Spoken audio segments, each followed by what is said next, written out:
ساتوی پسرو وینو دا د شهیدانو کور، دا د باتورانو کور، دا د باتورانو کور، دا د باتورانو کور، دا د باتورانو کور. ستا کاڼي او بوټي ټول مونږ ته لالونه دي، وینا پرې توی شوې دا سره لکه ګلونه دي.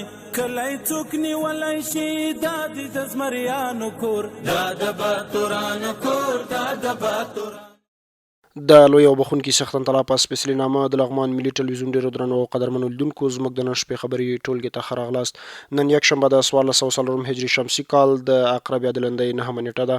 قدرمنو لیدونکو تاسو سره د مهاراجا افغانستان د ملي ټلویزیون د بیلابېلو خپرونو لیدونکي وئ. اوس هم پام کړئ د لغمان ملي ټلویزیون سیمه ییزو خپرونو ته، خو په سر کې څو مهم خبرونه.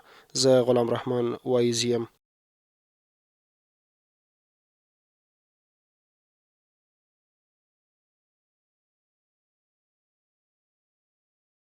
بسم الله الرحمن الرحیم.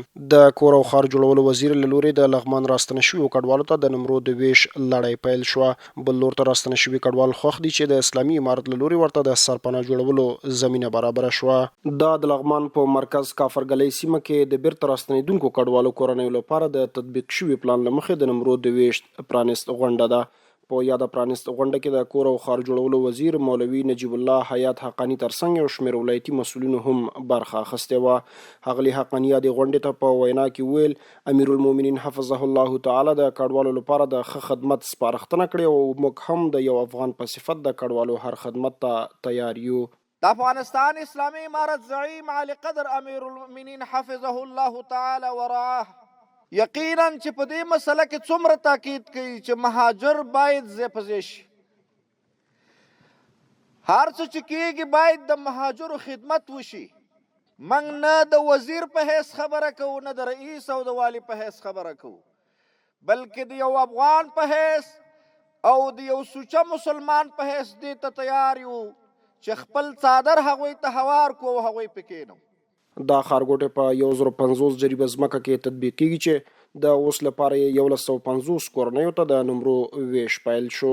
کوم مهاجرین چې د مهاجرینو ریاست لخوا ته مهاجر تثبیت شوي او موږ ته معرفي شوي هغې ته اسنادونو توضیح شروع شو. انشاءالله هغې ته نمرې ورکول کیږي، ځای ورته مشخص کیږي او کار کیږي.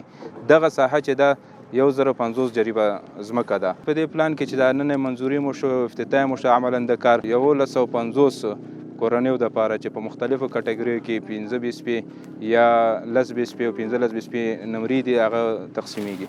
تر اوسه پورې عملاً 1400 کورنۍ دا تثبیت شوي دي چې هغه زموږ د تثبیت کمیټې هغه وزارت ته لیږلي دي او عملاً هغه شهرسازي ریاست ته په واک کې ورکړي چې دوی ته عملاً توزیع شروع کړي او دغه لړۍ روانه ده. انشاءالله دا خو تقریبا مهاجر چې خبرېږي او راځي هغه سلسله شروع ده. په ورته مهال د دې ولایت والي ټولو ولسونو ته ډاډ ورکړ چې د کډوالو ستونزو ته د رسېدنې په برخه کې به نه ستړي کېدونکي هلې ځلې کوي.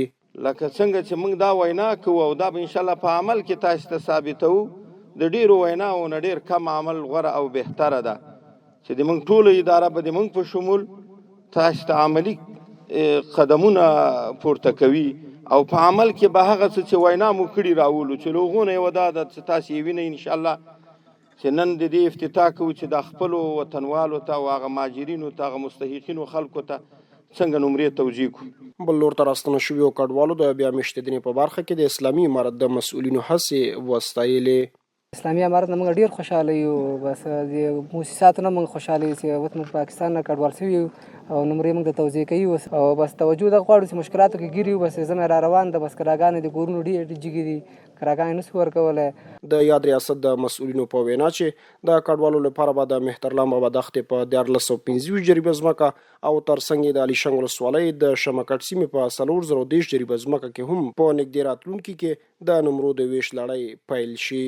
د علیشنګ ولسوال د امیرالمؤمنین حفظه الله تعالی د 19 ګڼه فرمان د ښه تطبیق په موخه د یادې ولسوالۍ ځینې سیمو ته سفرونه ترسره کړل. نور حال د عبدالوارث مخلص په راپور کې.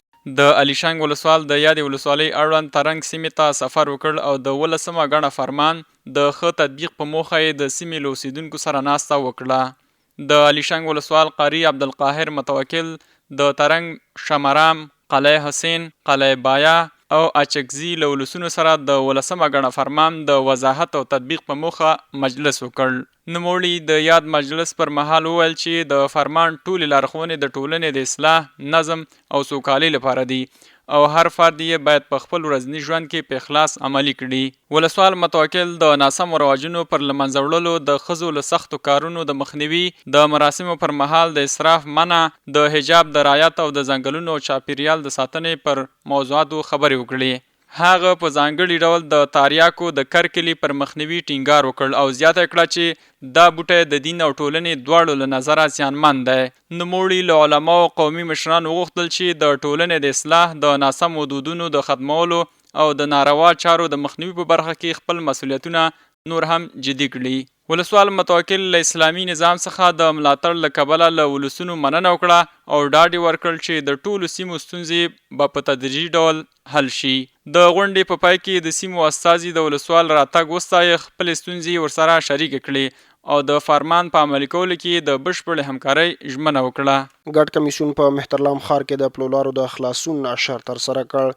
یاد کمیسیون چې د لومړي ناحیې د مدیر ملا عباس ابراهیمي په مشرۍ برابره شوی و، د ښاروالۍ د څارنې او ارزونې امیر عبداللطیف اخندزاده، د اصنافو رئیس محمد طالب خپلواک، د ترافیکو مدیر حبیب الله مبارز، د ښار د لومړي امنیتي حوزې مسؤلینو، د ښاروالۍ یو شمېر مدیرانو او مامورینو پکې ګډون کړی و. کمیسیون د ښار صرافۍ مارکیټ او د محکمې شاوخوا د پلولارو په ساحه کې هغه دوکاندارانو او هټیوالو چې په غیر قانوني توګه په ترپالونو، چترایګانو او په نورو شیانو باندې پلې لارې بندې کړې وې، د ښاریانو پر مخ خلاصې کړې. د لومړي ناحیې مدیر ملا عباس ابراهیمي ټولو دوکاندارانو او هټیوالو ته خبرداری ورکړ چې د پلولارو خلاصون ته په جدي توګه پام وکړي. که هر چا لاره بنده کړه، قانوني چلند ورسره کیږي چې بیا حق د شکایت نه لري. د یادونې وړ ده چې هر وخت د مهترلام ښاروالۍ له لورې ښاریانو ته د لارو د خلاصون په موخه د ګډ کمیسیون له لورې اشر ترسره کیږي ترڅو ښاریان په آرامه په ښار کې تګ راتګ وکړي. درنو قدرمنو لیدونکو، زموږ خبرونه په همدې ځای پای ته رسیږي. له ملتیا څخه مو مننه. پاک الله مو مل شه.